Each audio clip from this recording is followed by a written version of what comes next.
Welcome to another edition of Politics and Right. I'm Egberto, Willies, your host here from Netroots Nation. Of course, we meet some very interesting people that are making a change to our politics. And today we are lucky to have Karin Tamerius of Smart Politics and David Campt of the Dala Company. How you doing, Miss Tamerius? I'm great, thank you. And how are you doing, Senor David? Very nice, very nice. I'm glad to be here. Well, David, it's interesting because you and I spoke before, and you speak to a whole lot of people, and you wonder sometimes, wait, I know that person, or now I remember what it's all about.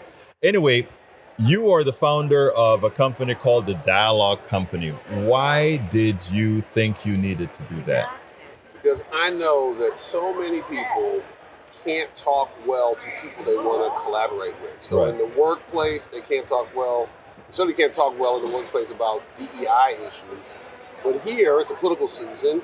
People, especially white progressives, talk really poorly to people in their circle about racism and about other things. Mhm. And so in order to do my part to change this country and this world, I wanted to manifest what I know about persuasion so that people can collaborate more, especially white progressives. Now, you have a company called Smart Politics. How? Yes. First of all, you work a lot with David Campt. Both of I you work do. together. I do. First of all, what do you do at Smart Politics, and why did you find it advantageous to work with David? Yeah, so Smart Politics was founded in 2017. It's a nonprofit organization. And what I do is I teach progressives how to communicate more persuasively with people who disagree with us. And a lot of times that means having conversations about racism and race. And so David and I have particularly collaborated around that issue. Now, you just mentioned something that, let me kind of expand on it. You said, generally, if you're talking about issues between progressives and others, a lot of times the race issue comes up. Would you consider that the major issue, though, or would you consider that just one of the several issues that, you have to get the gradations? What do you think? It comes up a lot, but it is absolutely not the only issue that do you comes think up. it is the major issue, or do you? Because I want to hear your opinion before I say what I think. I think it is the primary issue that progressives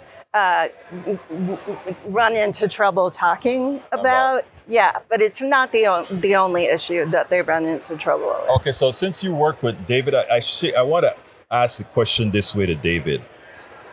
Do you think the reason why many progressives may have issues with, let's say, and I don't want this to be a racial discussion because this is much more, in my opinion, than race, what both of you are doing.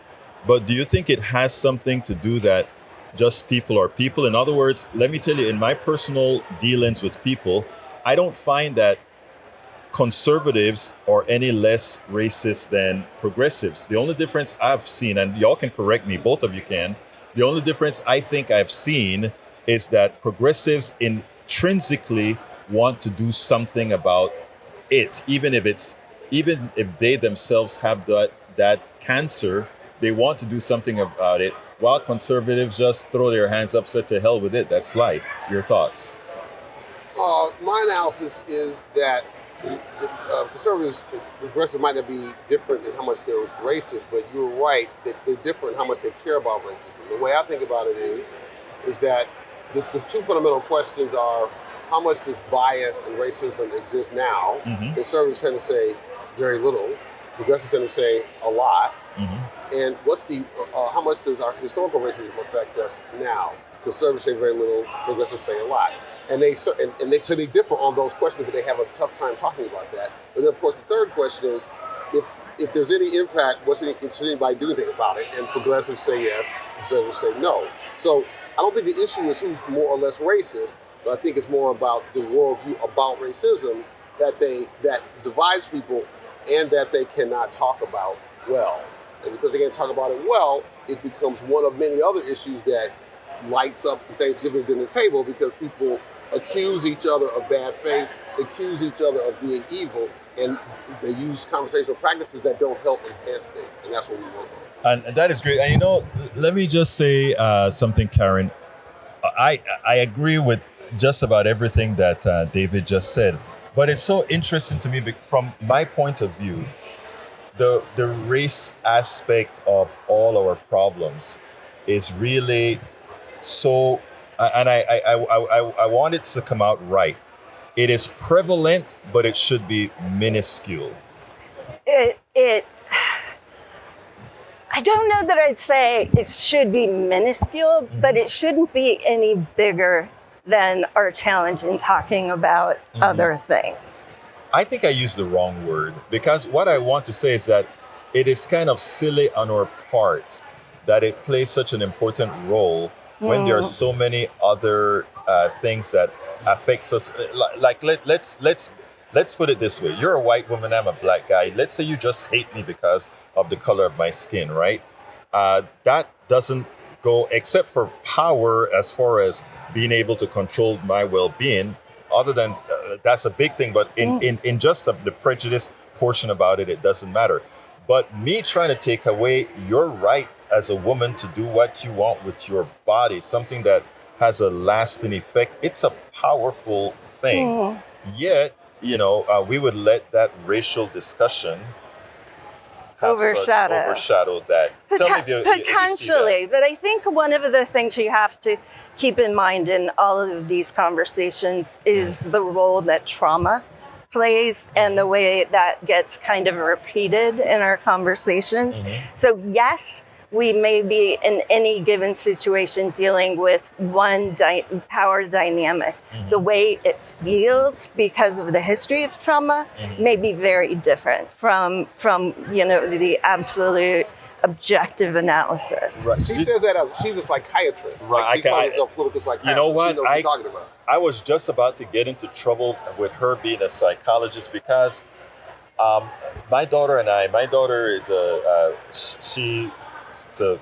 I have to say a doctor, because she finished medical school, but she's not going to be practicing. But she teaches me quite a bit in analyzing these things, and we go back and forth as far as the psychology is concerned. And I guess I may have to develop more empathy for that thing that you just called trauma. And because I guess being a tough-headed SOB, I mean, but I'm serious, right? I have issues about trauma. Is trauma a crutch or whatever? So I think maybe I have to learn to accept that for some people's biology, trauma is an issue. Yeah. I mean, no matter who you are as a human being, you're carrying some kind of emotional baggage with you, and it's going to show up in political conversations. Right. And we cannot be completely rational in these conversations, even if we want to. It's impossible. Okay. I really have to learn that you can, so you're saying that you can't supersede trauma, or that you can't supersede trauma, or that you have to learn how to supersede trauma? Well, we have to learn to work with our trauma and accept it, and accept that other people are going to always interact with us in ways that reflect their life experience, and they are not going to see the world necessarily the way we see the world, and yet we have to work together. So we have to learn how to talk with one another despite those differing experiences. I guess that is why things like, I'm an engineer, things like science don't always work, because you have, it's not just A plus 1 plus 2 equals 3, or it's not the Pythagorean theorem or something like that. You have to go, well, I think deep inside I get it. I guess sometimes in certain places I don't want to get it. Yeah. It's challenging, and it is hard work. Yeah. And righteous indignation often feels better than the hard work. I think that's a phrase, David, that I want to start using. Say it again. Say it. Righteous indignation is more fun than hard work. Oh, wow. I really like that. You need to put that on a bumper sticker. How about outrage is a drug? Outrage. Ooh, that's good. That one, you say hers was short. I mean, hers was long. and you just came and gave the counter punch. Pow, pow. Right. No, it is. I mean, that came from one of my workshops on the White Ally Toolkit. I do I've done a lot of work with helping progressive people who think racism is a problem. Again, talk to like white folks, who talk to people in their family or circle who don't think racism is a problem. White folks are split 50-50 on that question. Right. Just not unlike white folks are split 50-50 on Mr. Trump, over 58%. Right. So that's why white folks have the common experience, so I can't talk to my family members or my friends, etc., which people of color don't have that because of the different voting patterns and different issues. They don't have the problem of racism because black folks are 80-20 on racism is a problem. So part of what we have to do is to help people have these better conversations. And one of my workshop principles was like, when people say racist stuff, I just blast them because outrage is a drug.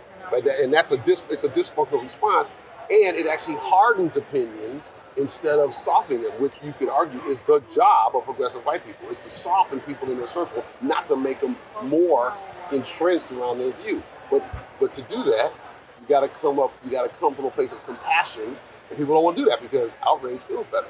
Now, I have adapted a way of being over the last several years to preach and live civility, and also to try to have people develop trust in me and in me as a person that's not going to, even look. I'll be frank. I'm to the point where doing a show, somebody calls in, they call me all kind of N-words, and my response is, "Are you having a bad day?" Okay. That's hilarious. But it really comes from within now when I'm saying, "Are you having a bad day?" Because the words have absolutely no impact on me because I know who I am. And that's, I think, one of the reasons why I asked you about the trauma. I have the trauma of the pigment that I have living in America. Is it that I have superseded that trauma? Or what do you think that is, and maybe why I'm a bit less sympathetic with the race issue? So maybe you can explain that to me. Well, as a person trained as a psychiatrist, I think of it through the lens of exposure therapy. So how do we treat PTSD in a patient? We do it with exposure therapy, where you subject yourself a little bit to environments in which you have to confront things that make you very uncomfortable, may trigger past trauma, may really be difficult for you, but your body naturally acclimates over time if you stay with it. And so eventually you get to a place where it just doesn't land anymore. So that is like a vaccine. A little bit. You almost sounded like a vaccine. But right. Wow, that is amazing. I like that. So anyway, moving on. So David, what is your goal? What are the goal with you working together with Karin?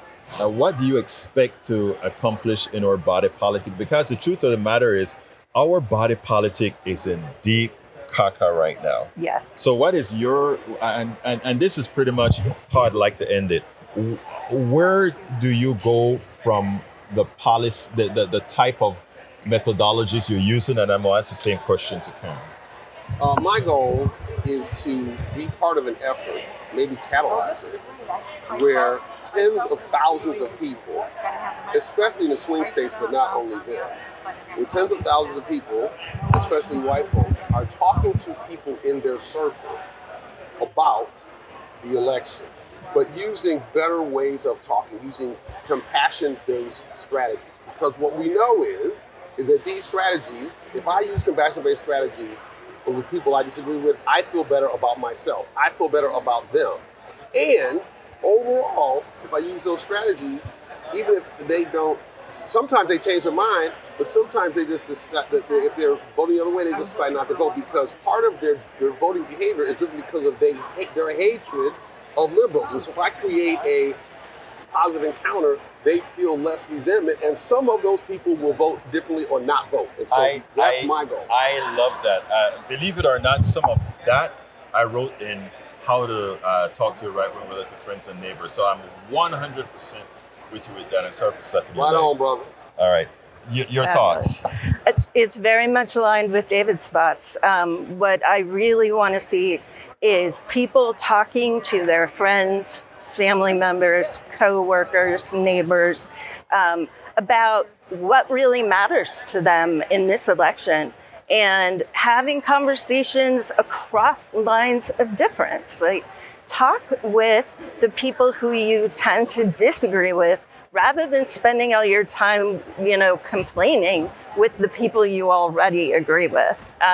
One thing I noticed that people really underestimate is how much of an impact they can actually have on other people's views.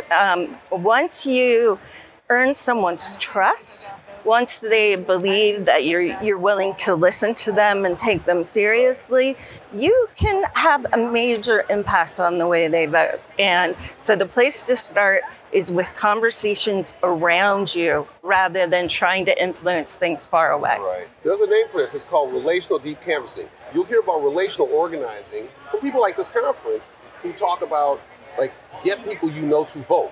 And you'll also hear about deep canvassing, where people send people out to have long conversations at the door to try to change people's minds. What we're talking about is combining those in something called relational deep canvassing, where you mobilize to talk to people already in your circle, but to use best practices in trying to get the ones who are left-leaning to vote, who might not want to vote, and the people who in the center who might vote but might vote the other way, to talk to them. That's the purpose of that.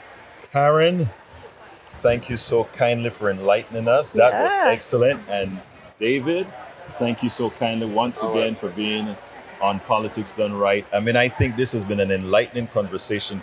And I think I've learned, I think there's so much that we can go out there and do to make a better world. Thank you guys so kindly. Thanks for having us. Thanks.